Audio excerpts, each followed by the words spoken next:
อิโนสตรองแมนกลายเป็นวงบอยแบนด์น้องใหม่ที่กำลังมาแห่งสุดๆจากฝั่งกัมพูชาซึ่งว่าเป็นวงบอยแบนด์ที่แหกทุกกฎคำว่าบอยแบนด์ Time to share D+ ผลิตภัณฑ์ปกป้องตับจากเครื่องดื่มแอลกอฮอล์สวัสดีท่านผู้ชมกลับมาพบกับรายการTime to Shareสำหรับพวกข่าวที่เราอยากจะนำเสนอในวันนี้ก็คือเกี่ยวข้องกับกระแสข่าวที่กำลังมาแห่งในฝั่งเพื่อนบ้านของเราก็คือกัมพูชาซึ่งว่ามีวงบอยแบนด์น้องใหม่ที่กำลังเป็นกระแสและก็ขึ้นฟีดตามโซเชียลในบรรดาประเทศอาเซียนแม้แต่ลาวของเราก็ค่อนข้างที่จะมีการนำเสนอข่าวในค่อนข้างที่จะหลายคนน่าจะได้เห็นน้ำกันโดยเฉพาะเพื่อนบ้านของเราอย่างประเทศไทยก็นำเสนอข่าวนี้ค่อนข้างที่จะหลายบอกว่าจะเป็นสื่อโซเชียลบอกว่าจะเป็นสื่อที่เป็นสื่อหลักของประเทศก็มีการนำเสนอข่าวนี้เช่นเดียวกันซึ่งเราเองก็ทนกระแสบ่ไหวกันเลยว่าเอามานำเสนอให้ท่านผู้ชมได้รับผู้น้ำกันเนาะก็คือซื้อวงบอยแบนด์ก็คืออิโนเนาะอิโนสตรองแมนเนาะซึ่งว่าก็ตรงโตอะไรเนาะก็คือเป็นบอยแบนด์น้องใหม่ที่ว่ากำลังฟอร์มทีมขึ้นมาแล้วก็มาแห่งสุดๆในปัจจุบันซึ่งว่าเป็นบอยแบนด์ที่แหกทุกกฎคำว่าบอยแบนด์เพราะว่าในฉบับค่านิยมที่ทั่วโลกเขาเข้าใจกันก็คือหน้าตาดีผิวพรรณดีหุ่นสูงเต้นดีห้องดีอันนี้ก็คือค่านิยมทั่วไปที่ว่าในหลายๆประเทศก็คือการคัดเลือกมาแต่ว่ากัมพูชาเนาะหรือว่าเพื่อนบ้านของเราก็มีค่านิยมใหม่ก็คือเป็นการสร้างค่านิยมใหม่และก็สร้างมาตรฐานใหม่ในการคัดเลือกศิลปินเพื่อที่จะมาฟอร์มทีมเป็นบอยแบนด์โดยเฉพาะตอนนี้กำลังมาแห่งและก็ถือว่าค่อนข้างที่จะประสบความสำเร็จเพราะว่ารูปร่างหน้าตาผิวพรรณก็เป็นแบบคัมเมอร์ออริจินอลก็คือแบบว่าคือบ่เน้นเรื่องของภาพลักษณ์ที่ว่าประเทศอื่นเขาจะฮิตกันแบบสูงข้าวหรือว่าอย่างต่างๆคือกัมพูชาบ่เน้นเนาะแล้วก็มันมีความเป็นซิกเนเจอร์ค่อนข้างที่จะสูงเนาะและสิ่งสำคัญก็คือรักษาเอกลักษณ์ของวงเอกลักษณ์ของวงอินโนสตรองแมนก็คือทรงผมที่เป็นสีทองแล้วก็ปล่อยลักใส่แล้วก็ปัดเปเนาะซึ่งว่าอันนี้เป็นคัมเมอร์แฮร์สไตล์เนาะที่ว่าหลายคนน่าจะได้เห็นน้ำกันคือวงนี้มีสมาชิกทั้งหมด6คนแต่น่าเสียดายเขาจะหาข้อมูลจังได้กับบ่ได้เกี่ยวข้องกับรายชื่อของพวกเขาเพราะว่ามันบ่มีอารมณ์ในโซเชียลนะคือทุกภาษาเลยบอกว่าจะเป็นภาษาเขมรบอกว่าจะเป็นภาษาลาวภาษาไทยภาษาอังกฤษดอกก็พยายามค้นหาแล้วมันบ่ได้สำหรับรายชื่อทั้ง6คนแต่ว่าแต่ละคนก็มีเอกลักษณ์แตกต่างกันไปแต่ว่ามันจะมีคนหนึ่งที่โดดเด่นเป็นพิเศษเนาะคือตอนนี้อินโนสตรองแมนมาแห่งแซงหน้าทุกวงในอาเซียนเนาะกลายเป็นบอยแบนด์ที่ว่าเป็นเบอร์ต้นๆในอาเซียนแล้วก็ขึ้นฟีดทั่วอาเซียนเช่นเดียวกันเพราะว่าหลายประเทศหลายสำนักข่าวเขาจะนำเสนอข่าวนี้เนาะซึ่งว่ามันมาแห่งเขาจึงว่าเป็นเบอร์ต้นๆในอาเซียนเนาะที่สำคัญก็คือสื่อหลักและก็สื่อออนไลน์ในกัมพูชากำลังผลักดันวงนี้ค่อนข้างที่จะผลักดันแห่งเนาะก็คือผลักดันสุดๆเพราะว่าถือว่าเป็นซอฟต์พาวเวอร์ของกัมพูชาที่กำลังมาแห่งยุคในปัจจุบันและก็เป็นตัวแทนคล้ายๆกับพรีเซนเตอร์ที่พรีเซนต์ความเป็นกัมพูชาหรือว่าเป็นเขมรเนาะซึ่งว่ามันก็ดูเหมือนว่ามันจะได้ผลดีเนาะเพราะว่าสำนักข่าวต่างๆในอาเซียนก็นำเสนอข่าวนี้หลายคนก็ลินข่าวนี้พวกอินฟลูต่างๆกันเอาน้ำมันเราเนาะคือตอนนี้วงอินโนสตรองแมนบ่ได้ดังเฉพาะแต่ในกัมพูชาแต่ว่าดังในระดับภูมิภาคไปแล้วเพราะว่าในอาเซียนของเราทุกๆประเทศเกือบว่าทุกประเทศเพราะว่าเราได้เข้าไปส่องเบิ่งแล้วนำเสนอข่าวนี่คือกันถือว่ามาแห่งและก็ประสบความสำเร็จค่อนข้างที่จะหลายเนาะสำหรับแนวเพลงของวงอินโนสตรองแมนแมนจะเอิ้นว่าคัมเมอร์ป๊อปหรือว่าคัมแมร์ป๊อปเนาะอันนั้นก็แล้วแต่ผู้จะอ่านเนาะแต่ว่ามันก็จะเป็นเอกลักษณ์ของเขาก็คือคัมแมร์ป๊อปเนาะบ่แม่นเพียงแต่เพลงป๊อปธรรมดาแต่ว่ามันแม่นการผสมผสานทางด้านดนตรีที่ทรงพลังและก็มีเสน่ห์สุดๆมันคือการนำเอาทำนองของเพลงคัมแมร์ดั้งเดิมเนาะที่ว่าเป็นหากเงาทางวัฒนธรรมมารวมเข้ากับอิทธิพลดนตรีที่ว่าเป็นระดับโลกบ่ว่าจะเป็นฮิปฮอปR&B และก็ EDM ที่ฟังแล้วมันติดหูง่ายเนาะซึ่งเฮ็ดให้คัมเมอร์ป๊อปหรือว่าคัมแมร์ป๊อปมีความพิเศษและก็น่าดึงดูดใจก็คือการประสานเสียงจากเครื่องดนตรีหลายชนิดเข้าด้วยกันคัมเมอร์ป๊อปยังจะนำเอาเครื่องดนตรีที่ว่าเป็นพื้นบ้านอย่างระนาดหรือว่าทอเนาะมาใช้ในการร่วมดนตรีกับอิเล็กทรอนิกส์สมัยใหม่อย่างลงตัว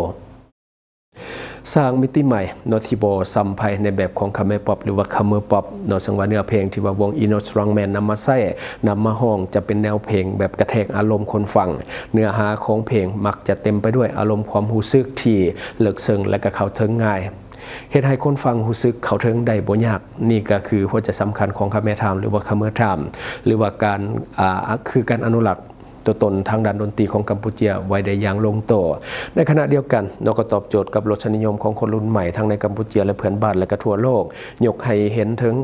ยกตัวอย่างให้เห็นก็คือศิลปินตัวอย่างก็คือแวนด้าเจ้าของบทเพลงฮิตที่สร้างปรากฏการณ์ระดับโลกในผลงานเพลง Time to Rise โดยจังหวะได้เข้าไปได้พิสูจน์ว่าดนตรีที่ว่าเป็นฟิวชั่นของกัมพูชีเนาะมันปังซึ่งว่าแนวนี้เราสามารถที่จะก้าวไปสู่สากลและก็สร้างชื่อเสียงให้กับประเทศกัมพูชีได้อย่างแท้จริงเพราะเท่านั้นเนาะอินโนสตรองแมนในฐานะบอยแบนด์คาเมน้องใหม่จึงถูกจับตาว่าเนาะเป็นความหวังใหม่ที่จะสืบต่อให้กับคัมเมอร์ป๊อปหรือว่าคัมเมอร์ป๊อปได้พุ่งทะยานสู่จุดสูงสุดในตะวันออกเฉียงใต้หรือว่าในอาเซียนและก็ระดับโลกโดยภูมิทางที่โดดเด่นและก็ใช้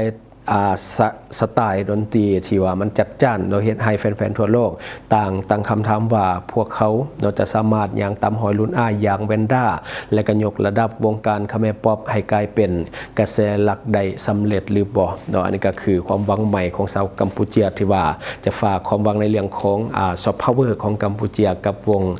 อินโนสตรองแมนเนาะว่าจะก้าวไปสู่ระดับโลกได้คือกับที่แวนด้าเฮ็ดไว้ในช่วงที่ผ่านมาหรือบ่ในเพลงTime to Rise เราจังว่าอันนั้นเป็นเพลงที่ถือว่าประสบความสำเร็จอย่างว่าที่สุดของกัมพูชีที่โด่งดังในโซเชียลโดยเฉพาะใน TikTok เราจังว่าหลายคนก็ได้นำไป cover ได้นำไปห้องได้ไปใส่ในคลิปต่างๆเนาะแต่ว่าวงใหม่เนาะก็คือ Inno Strongman นี่บ่ฮู้ว่าจะเฮ็ดได้คือกับแวนด้าในช่วงที่ผ่านมาหรือบ่แต่ก็ต้องได้จับตาเบิ่งนำกันเนาะเพราะว่าตอนนี้กำลังมาแห่งกระแสนี่ถือว่ามาแห่งสุดขึ้นฟีดของแต่ละประเทศบ่แม่นง่ายเนาะเพราะว่าสำนักข่าวหลักสำนักข่าวใหญ่เขาเจ้าก็นำเสนอโดยสนัดนี้ถือว่าดังสมควรบ่เฉพาะแต่ในกัมพูชีแต่ในอาเซียนก็ถือว่าดังเนาะสาเหตุที่วงนี้ดังในมุมมองส่วนตัวของข้าพเจ้าเนาะเพราะว่าได้เบิ่งมาหลายเพลงได้ฟังมาหลายเพลงเนาะเบิ่ง MV เบิ่งอีเวนต์ต่างๆของเขาเจ้าแล้วสาเหตุหนึ่งที่เหตุให้เขาดังขึ้นมาได้ไวก็ย้อนว่า Inno Strongman นี่บ่ได้เน้นขายภาพลักษณ์เหมือนกับบอยแบนด์ในประเทศอื่นๆหรือว่าวงอื่นๆในประเทศกัมพูชีก็ดีว่ามันต้องรอต้องขาวสูงเสียงดีแล้วก็เต้นดีเนาะแต่ว่า Inno Strongman เน้นขายความแปลกใหม่เนาะอันนี้คือย้ำเลยว่าเน้นขายความแปลกใหม่น้อยแต่มากเรียบแต่โกไฮแฟชั่นเนาะซึ่งว่าข้อยืมคำจากฝั่งประเทศไทยมาใส่คือคำนี้มันตรงกับ Inno Strongman เพราะว่าการคัดเลือกสมาชิกของเขาเจ้านี่มันบ่ยุ่งยากเนาะอย่างที่ภาพมันฟ้องก็คือสมาชิกแต่ละคนเว้าตามความจริงก็คือรูปร่างหน้าตากับบ่ได้ปานใดก็ธรรมดากันในรูปแบบของฉบับกัมพูชีแต่มันมีความพิเศษก็คือเรื่องของความเป็นเอกลักษณ์เนาะคือเขาเจ้าในบริเน้นหน้าตาบริเน้นหุ่นบริเน้นผิวพรรณหรือว่าภาพลักษณ์ภายนอกพอเท่าใดแต่ว่าเน้นที่ความสามารถและก็ความมั่นใจในการนำเสนอความเป็นเอกลักษณ์ของคาเมสู่สายตาชาวโลกหลายกว่าอันนี้คือหัวใจหลักของการฟอร์มทีมของ Inno Strongman สังเกตจากการแต่งตัวที่ว่าเป็นแนวสากลแล้วก็ค่อนข้างร่วมสมัยเนี่ยแต่ว่ายังรักษาความเป็นเอกลักษณ์ก็คือทรงผมสีทองหักใสแต่ว่ามีการปัดเปแบบฉบับของคาเมอร์สไตล์เนาะก็คือมันจะเป็นเอกลักษณ์ของเขาเจ้าทาเห็นทรงผมนี่หรือว่าทาเต้นหรือว่าเสื้อลายสก๊อตนี่แมนเลยเนาะชัดเจนเรื่องเอกลักษณ์ของกัมพูชีในปัจจุบันคือทรงแบบนี้เห็นอยู่ใส่กระหัวแมนคนกัมพูชีเนาะและต่อมาก็คือในบางงานเขาก็เห็นเขาเจ้ามีการใส่เสื้อที่เป็นลายสก๊อตสีแดงดำแบบนี้นะก็จะเน้นย้ำถึงความเป็นเอกลักษณ์ของคนกัมพูชีในปัจจุบันเพราะว่าวัยรุ่นกัมพูชีในปัจจุบันถือว่าแต่งตัวในลักษณะแบบนี้ลายก็คือจะเป็นทรงผมปัดเป๊ะและก็เสื้อสก๊อตแดงดำแขนยาวแล้วก็จะนุ่งทรงยีนแล้วก็ใส่เกือบแตะอันนี้ก็คือสไตล์ที่วัยรุ่นกัมพูชีเขาจะแต่งตัวกันจะมีความเป็นเอกลักษณ์เห็นอยู่ใส่กระหัวเป็นสไตล์ของกัมพูชีเนาะคือตอนนี้ Inno Strongman กำลังมีงานเขาแบบรัวๆบอกว่าจะเป็นการออกอีเวนต์งานเลี้ยงตามสื่อต่างๆและก็รวมทั้งรายการทีวีในฝั่งกัมพูชี Inno Strongman ก็ออกคือกันว่าง่ายๆก็คือตอนนี้กำลังมาแห่งสุดๆมันก็บ่แน่เนาะเราอาจจะเห็น Inno Strongman Go Inter หรือว่าออกรายการต่างๆในประเทศอาเซียนก็เป็นไปได้เนาะเพราะว่าตอนนี้กำลังมาแห่งฝากติดตามผลงานและก็ฟังเพลงของพวกเขาให้หลายๆเนาะเพราะว่าตอนนี้ปล่อยมาหลายเพลงแล้วคอยเองก็เข้าไปฟังหลายเพลงเนาะซึ่งว่าเสียงดีทุกคนแนวเพลงฟังง่าย MV ถ่ายกลางเมืองก็จะได้เห็นว่าความเจริญของกัมพูชีเนาะเป็นจังใดวาสินะการถ่ายก็คือแบบว่ารถเปิดประทุนแบบเป็นรถเมล์เปิดประทุนรถท่องเที่ยวตัวเมืองนะก็ถือว่าเห็นมาได้ดีสำหรับ MV ของเขาเจ้าเนาะท่านใดที่ยังไม่ได้ฟังลองพิมพ์เข้าไปเบิ่งเนาะ Inno Strongman เพลงเขาจะขึ้นมาเนาะลองกดเข้าไปฟังม่วนเนาะเสียงดีทุกคนอันนี้ก็คือสิ่งที่เราเก็บมาเล่าสู่ฟังหวังว่าท่านจะได้รับสาระดีๆโดยสำหรับท่านที่ว่าเบิ่งรายการเราอยู่คิดเห็นจะได้กับสิ่งที่มานำเสนอไปก็อย่าลืมฝากไว้ภายใต้คอมเมนต์ของเราและข้าพเจ้าจะเข้าไปอ่านด้วยตนเองขอขอบใจ บริษัทเพชรสุขมิไซเจริญทรัพย์จำกัดผู้เดียวบริการก่อสร้างครบวงจรหับสำรวจพื้นที่ก่อสร้างและให้คำปรึกษาโครงการหับออกแบบโครงการต่างๆทั้งแบบ 2D และ 3D การบริการคิดไล่และการประเมินโครงการก่อสร้างหับเป็นที่ปรึกษาโครงการก่อสร้างต่างๆสำหรับท่านใดที่สนใจอยากใช้บริการกับบริษัทเพชรสุขมิไซเจริญทรัพย์จำกัดผู้เดียวสามารถติดต่อที่เบอร์ 02055662255 หรือ 02077776451 หรือท่านจะเข้าไปเบิ่งผลงานที่ผ่านมาของบริษัทพวกเฮาได้ที่แฟนเพจบริษัท PSMC จำกัดอยู่เมืองลาวใช้แต่เงินกีบลาวและส่งเสริมผลิตภัณฑ์ภายในเพื่อลดพรการนำเข้าสินค้าและแก้ปัญหาเงินตา Subscribe for more video.